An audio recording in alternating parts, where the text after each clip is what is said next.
হরে কৃষ্ণ। কোন কোন পুষ্প ভগবানকে নিবেদন করা যায়? ভগবানের চরণে পুষ্প অর্পণ মাহাত্ম্য, কোন ফুল ভগবানের সেবায় নিষিদ্ধ এবং ভগবানের চরণে পুষ্প অর্পণ মন্ত্র, এই সকল বিষয়াবলী আজকে আমরা আলোচনা করব। তো আপনারা আমাদের সঙ্গেই থাকুন। শ্রী হরিভক্তি বিলাসে উল্লেখ করা হয়েছে, কুমনাহা সুমনস্ত্বাম হি ইয়াতি যস্য পদাব্জয় সুমনু অর্পণ মাত্রেণ তম চৈতন্য প্রভুম ভজে। যাহার পাদপদ্ম যুগলে পুষ্প অর্পণ করা মাত্রই কুমনা ব্যক্তি সুমনা হয়, আমি সেই শ্রী চৈতন্য প্রভুকে ভজনা করি। তো প্রথমে আমরা আলোচনা করব যে কোন কোন পুষ্প ভগবানের সেবায় নিবেদন করা যাবে এবং ভগবানের চরণে পুষ্প অর্পণ মাহাত্ম্য আমরা আলোচনা করব। তো নৃসিংহ পুরাণে উল্লেখ করা হয়েছে, অরণ্যে জাত, নগরে বা গ্রামে উৎপন্ন কিংবা নিজের উদ্যানের গাছে থাকা টাটকা, ছেঁড়া নয়, অসিক্ত, কীট আদি জীব রহিত কুসুমের দ্বারা শ্রীহরির পূজা করিবে। বামন পুরাণে শ্রী প্রহ্লাদ বলি সংবাদে উল্লেখ করা হয়েছে, যে সমস্ত পুষ্পের বর্ণ, রস ও গন্ধ আছে সেই সকল পুষ্পই অতিশয় প্রশস্ত। তন্মধ্যে জাতি অর্থাৎ এক প্রকার জুঁই ফুল, শতপত্রিকা অর্থাৎ পদ্ম ফুল, মালতী, কুন্দ, কণিকার ঝিন্টি, চম্পক, অশোক, করবী, যূথিকা, মন্দার, পাটলা, পারুল, বকুল, শুক্লকুটজ, তিল, জবা অর্থাৎ শুক্ল জবা, পিয়লি ও টগর, এই সকল পুষ্প শ্রী গোবিন্দের অর্চনে অতীব প্রশস্ত। বনকেতকী ভিন্ন অন্যান্য সুগন্ধি পুষ্পও প্রশস্ত। বিষ্ণু ধর্মোত্তরে উল্লেখ রয়েছে, কুমকুম ও বন্ধুজীব পুষ্প অর্থাৎ বাধুলি, চম্পক, ভূমিচম্পক, পীতযুথি, কদম্ব ও আম্রমঞ্জুরি ভগবান শ্রী জনার্দনকে অর্পণ করিবে। মল্লিকা, কুব্জ, মাধবী, যূথিকা জাতীয়, মল্লিকা জাতীয়, কুব্জ জাতীয় এবং কদম্ব, কেতকী, পাটলা ও কর্ণতুহলি, এইগুলি ও নানাবিধ সুগন্ধযুক্ত পবিত্র পুষ্প শ্রীহরিকে অর্পণ করিবে। উত্তম বর্ণবিশিষ্ট বলিয়া কতকগুলিকে দিবে, উত্তম গন্ধযুক্ত বলিয়া কতকগুলিকে দিবে। এখানে বলা না হইলেও যে সমস্ত পুষ্প সুগন্ধি ও সুন্দর তাহাও দিবে। দেশকাল ভেদে উৎপন্ন পুষ্প সকল গন্ধযুক্ত ও সুন্দর বর্ণবিশিষ্ট হইলে নিত্যই নিবেদন করিবে। বিষ্ণু ধর্মোত্তরের শ্রী বজ্র মার্কণ্ডেয় সংবাদে উল্লেখ করা হয়েছে, যে শুক্লবর্ণ পুষ্পে মধ্যভাগে অন্য বর্ণ থাকে তাহারই নাম শুভ শুক্ল, তাহা অতি সুন্দর এবং শ্রী কেশবের অতিশয় প্রিয়। স্কন্দ পুরাণে উল্লেখ করা হয়েছে, বসন্তকালীন কিংবা বর্ষাকালীন মল্লিকা, কুসুম্ভ, দুই প্রকার যূথিকা, মাধবী, কেতকী, চম্পক, মাসবৃন্ত, পুরন্ধ্রীর মঞ্জুরি বা পুষ্প, আম্রমঞ্জুরি, বন্ধুজীব, কুমকুম, সকল প্রকার জাতি অর্থাৎ জুঁই ফুল, কুন্দ ও পাটলা পুষ্প এবং নীলেন্দি বড়, শুক্ল কুমুদ, রক্তকুমুদ, শুভ্রপদ্ম ও রক্তপদ্ম ইত্যাদি পুষ্পসমূহ শ্রীহরিকে নিত্য নিবেদন করিবে। স্কন্ধ পুরাণে আরও উল্লেখ রয়েছে, মালতী, তুলসী, পদ্ম, কেতকী, মণি ও কদম্ব পুষ্প লক্ষ্মীদেবী ও কৌস্তব মুনির মতোই কেশবের প্রিয়। স্কন্ধ পুরাণে আরও উল্লেখ রয়েছে, হে দ্বিজশ্রেষ্ঠ, শুভ্রবর্ণ সুগন্ধি পুষ্প কণ্টকযুক্ত হইলেও অর্পণ করিবে এবং জলজ রক্তপুষ্পও নিবেদন করিবে। নারদ পুরাণে সপ্তসহস্র উল্লেখ রয়েছে, শ্রী ভগবান নারদমুনিকে উল্লেখ করেছেন, হে দ্বিজ, মালতী, বকুল, অশোক, শেফালি, নবমল্লিকা, আম্র, টগর, মল্লিকা, মধুক, পিণ্ডিকা, যূথিকা, নাগকেশর, কুন্দ, কদম্ব, শিখি, হরিদ্রা, পাটলা, চম্পক, লবঙ্গ, মাধবী, কেতকী, কুরুবক, বিল্ল, কহলার ও বাসক, এই 25 প্রকার পুষ্প লক্ষ্মীর তুল্য আমার প্রীতিকর। আমি পূর্বে যথাক্রমে এই 25 রকম পুষ্পে ও 25 তত্ত্বে আমার বনমালা গাঁথিয়াছি।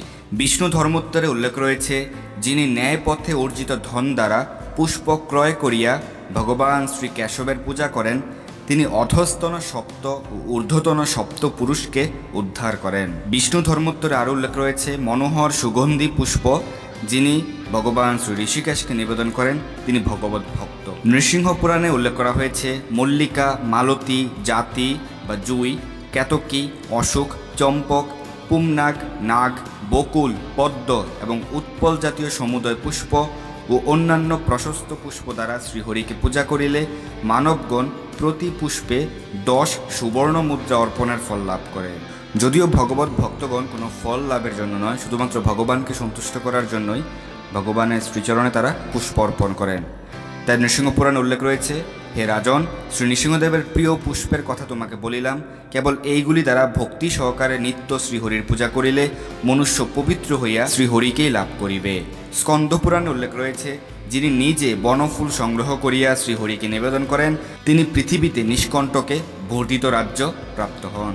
স্কন্দ পুরাণে শ্রী শিব উমা সংবাদে উল্লেখ রয়েছে, জলজয়ী হোক কিংবা স্থলজয়ী হোক, যে কোনো পুষ্প দ্বারাই শ্রীহরির পূজা করিলে মনুষ্য বিষ্ণুলোকে গিয়া সসম্মানে বাস করিবে। বিষ্ণু রহস্যে মার্কণ্ডেয় ইন্দ্রদুম্ন সংবাদে উল্লেখ করা হয়েছে, যিনি ঋতুকালোদ্ভব পুষ্প দ্বারা শ্রীকৃষ্ণের পূজা করেন তাহার পরলোক সম্বন্ধীয় ও মনুষ্যলোক সম্বন্ধীয় সকল বাসনা ফলবতী হয়। স্কন্দ পুরাণে উল্লেখ করা হয়েছে, ভগবান শ্রীকৃষ্ণকে জাতি পুষ্প অর্থাৎ এক প্রকার জুই ফুল প্রদানে গন্ধর্বগণের সহিত আনন্দে বাস করিবে। 8টি জাতি পুষ্প অর্পণে অগ্নিষ্টুম যজ্ঞের ফল লাভ হইবে। সহস্র জাতি পুষ্প দিলে যথেচ্ছা গতি লাভ হইবে। লক্ষ জাতি পুষ্প দিয়া পূজা করিলে শ্বেতদ্বীপে বাস হইবে। জাতি পুষ্পে নির্মিত মালা কর্পূর চূর্ণ দ্বারা বাসিত করিয়া দেবদেব শ্রীহরিকে অর্পণ করিলে মনুষ্য যে ফল প্রাপ্ত হইবে শত বর্ষেও তাহা বলা যায় না। মালতী পুষ্পের বিষয়ে স্কন্ধ পুরাণে শ্রী ব্রহ্মা নারদ সংবাদে বর্ণিত হয়েছে, বর্ণ মধ্যে যেমন ব্রাহ্মণ, তীর্থের মধ্যে যেমন গঙ্গা, দেবগণের মধ্যে বিষ্ণু, সেইরূপ কুসুমের মধ্যে মালতী। যিনি মালতী পুষ্প দ্বারা গরুর ধ্বজ শ্রীকৃষ্ণের পূজা করেন তিনি জন্ম, দুঃখ, জরা ও রোগ হইতে মুক্ত হইয়া মুক্তিপদ প্রাপ্ত হন। স্কন্ধ পুরাণে মালতী পুষ্প বিষয়ে আরও উল্লেখ করা হয়েছে, যে ব্যক্তি মালতী পুষ্প দ্বারা ত্রিভুবনেশ্বর শ্রীকৃষ্ণের পূজা করিবেন তিনি শ্রীহরির সেই দুর্লভ ধাম লাভ করিবেন, সন্দেহ নাই।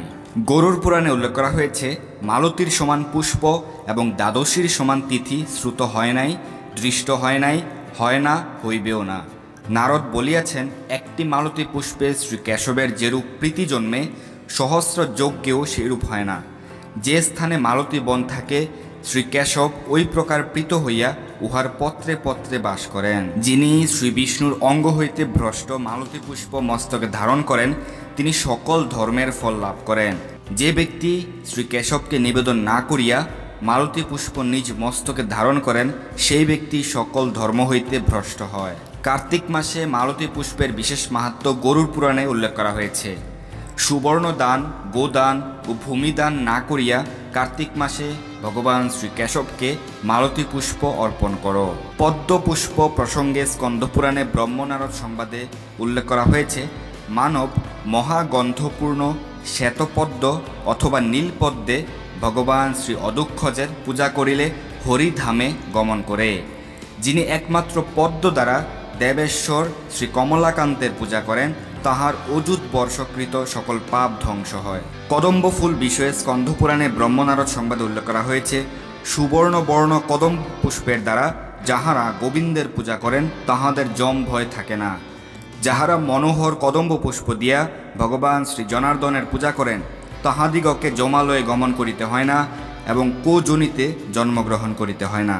স্কন্ধ পুরাণে আরও উল্লেখ রয়েছে, দেবের ঈশ্বর ভগবান শ্রীকৃষ্ণের কদম্ব পুষ্পে যেরূপ সন্তোষ হয় কেতকী বা মালতী কুসুমে সেরূপ হয় না।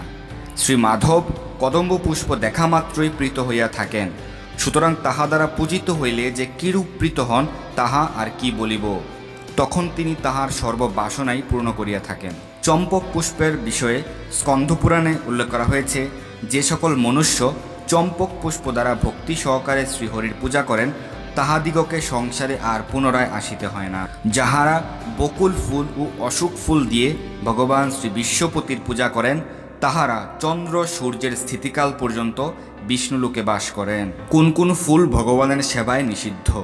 তো নিষিদ্ধ পুষ্প বিষয়ে বিষ্ণু ধর্মোত্তরে উল্লেখ করা হয়েছে, শ্মশান বৃক্ষে উৎপন্ন অর্থাৎ শ্মশানে উৎপন্ন পুষ্প ভগবত সেবায় নিষিদ্ধ। চৈত্য বৃক্ষ উদ্ভব অর্থাৎ যে সকল বৃক্ষের তলা সুতো দ্বারা বা কাপড় দ্বারা বাঁধানো হয়েছে বা যে সকল বৃক্ষের পূজা করা হয় সেই সকল বৃক্ষে উৎপন্ন পুষ্প ভগবত সেবায় নিষিদ্ধ। এবং মৃত্তিকায় পতিত পুষ্প ও কলিকা দেবদেব চক্রপাণিকে অর্পণ করা নিষেধ। গন্ধহীন পুষ্প অথবা তীব্র গন্ধযুক্ত পুষ্প ভগবানকে অর্পণ করিবে না। কণ্টকী তরুজাত পুষ্পও অর্পণের যোগ্য নয়। লাল ফুল, মূলদেশ বাঁধানো গাছের ফুল, শ্মশান বৃক্ষজাত এবং অকালেজাত ফুল কখনোই শ্রী বিষ্ণুকে নিবেদন করিবে না। বিষ্ণু রহস্যে উল্লেখ রয়েছে, সাদা ফুলও মাটিতে পড়িলে সেই ফুল দিয়া পূজা করিবে না। আর যে সমস্ত ফুলের পাপড়ি নষ্ট হইয়া গিয়াছে বা যেগুলিকে কৃত্রিম উপায়ে ফুটানো হইয়াছে, সেই সকল ফুল দিয়াও পূজা করিতে নাই। পদ্মপুরাণে উল্লেখ করা হয়েছে, অন্তরে কীটকুশ থাকাতে যে সমস্ত পুষ্প দূষিত হইয়াছে, যে সমস্ত ফুল বাসি ও শুকনো এবং যে সমস্ত ফুলে মাকড়সা জাল তৈয়ারি করিয়াছে, সে সমস্ত ফুল শোভাযুক্ত হইলেও নিবেদনের যোগ্য নয়।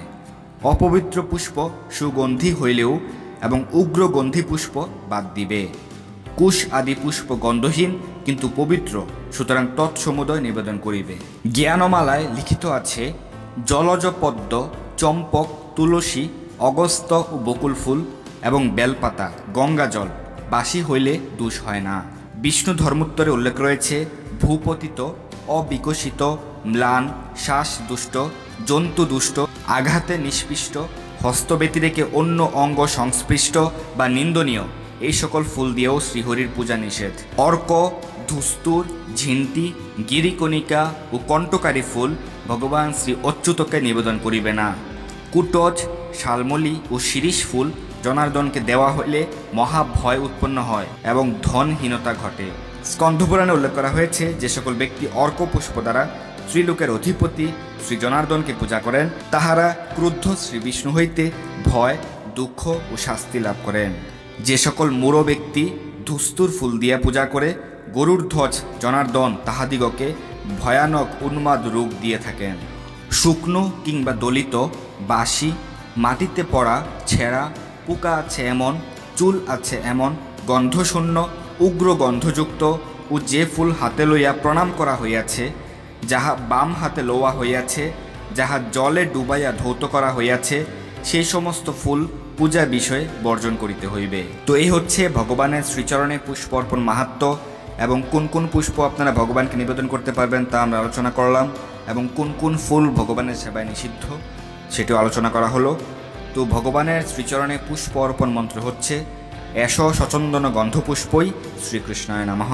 তো আপনাদের যদি কোনো জিজ্ঞাসা থাকে বা কোনো কনফিউশন থাকে, আপনারা আমাদের জানাতে পারেন আমাদের টেলিগ্রাম গ্রুপে যুক্ত হয়ে। টেলিগ্রাম গ্রুপ লিঙ্ক ডেসক্রিপশন বক্সে দেওয়া হয়েছে, সেখানে ক্লিক করে আপনারা গ্রুপে যুক্ত হয়ে আপনাদের সকল প্রশ্ন আমাদের জানাতে পারেন। তো ভালো থাকুন, সুস্থ থাকুন, আমাদের সঙ্গে থাকুন। ধন্যবাদ সবাইকে। হরে কৃষ্ণ।